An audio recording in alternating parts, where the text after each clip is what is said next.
Hi guys, welcome back to my channel. I'm Maggie. Today we're going to talk about why you should stop saying it's not my fault at work and what to say instead when someone is trying to put the blame on you. Before we start, today's video is sponsored by my favorite online language school, Lingoda. Lingoda provides 24/7 virtual classes with certified native speaking teachers in English, French, German, Spanish, as well as business English. Lingoda has a wonderful language program called the Lingoda Marathon. It is designed to effectively improve your language skills in either 3, 6, or 12 months of time through intensive training. As long as you have stable internet connection this summer, wherever you are, whether you decided to stay put in the house or finally travel, you can still improve your language skills. I personally love Lingoda because as soon as you sign up, you immediately get access to all course materials within your level. And you can choose and pick and kind of design your own course plan. Other than that, each course is offered multiple times throughout the day, so you can really design your own schedule. Plus, I love to meet people from all over the world, all trying to improve their English, and the teachers are usually very sweet. They'll give each student one-on-one attention throughout the class. So I recommend considering Lingoda if you're trying to improve your language skills. If you're interested, be sure to sign up quickly because the first 50 signups will enjoy 30% off in their first month payment. The link to Lingoda and my voucher code will be in the description box down below, so check it out if you're interested. Now, let's get started with today's video.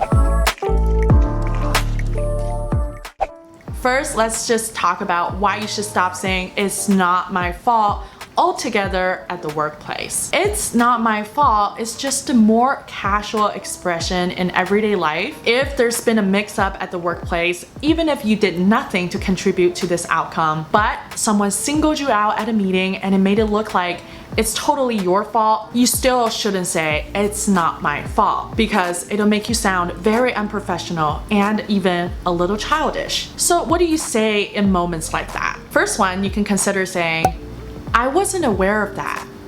I wasn't aware of that. I'll definitely keep that in mind next time.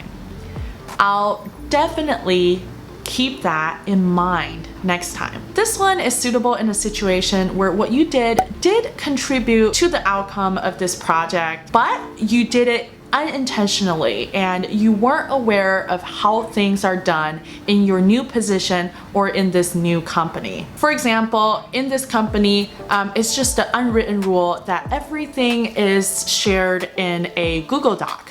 But you had no idea and you shared everybody a Word document. Maybe someone pointed out in a meeting, but you know, in this situation, it's really not your fault. No one's informed you of that. But we all know in that moment, it's not in your best interest to just come out and say, oh, it's not my fault. No one's told me of that. You should just say, I wasn't aware of that. I'll keep that in mind next time. I wasn't aware of that.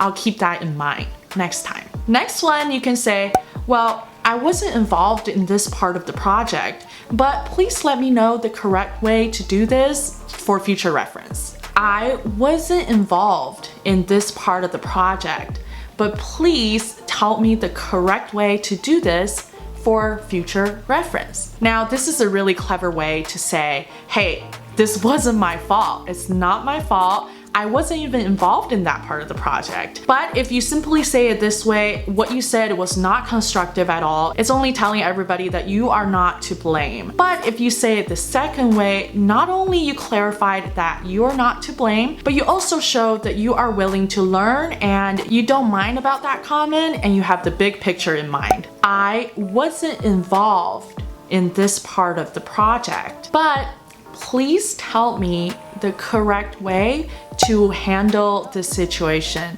for future reference. I wasn't involved in this part of the project, but please tell me the correct way to handle this situation for future reference. Next one is simply reply, I did it that way because if someone doesn't know the whole story, they're missing some important context and just simply trying to put all the blame on you. In this situation, instead of saying, it's not my fault, you could simply just start explaining yourself. Because a lot of times, if a certain member wasn't involved in the project from beginning to end, or wasn't even involved, but if the outcome didn't come out like everyone expected, someone can start pointing fingers right away. In situations like that, you can't just take the blame because it'll make you look really bad. So you can really start telling your side of the story by saying something like this. I did it that way because. Just explain your side of the story. Last but not least, you can say, I think there's some confusion about this. Can we talk about this at a team meeting? I think there's some confusion about this. Can we talk about it in a team meeting? That's a really good way to handle it within the team. I think there's some confusion about this. Can we talk about it in a team meeting? Alrighty, that is it for today's video. Thank you guys so much for watching. I hope it's helpful. I'll see you in my next video. Bye!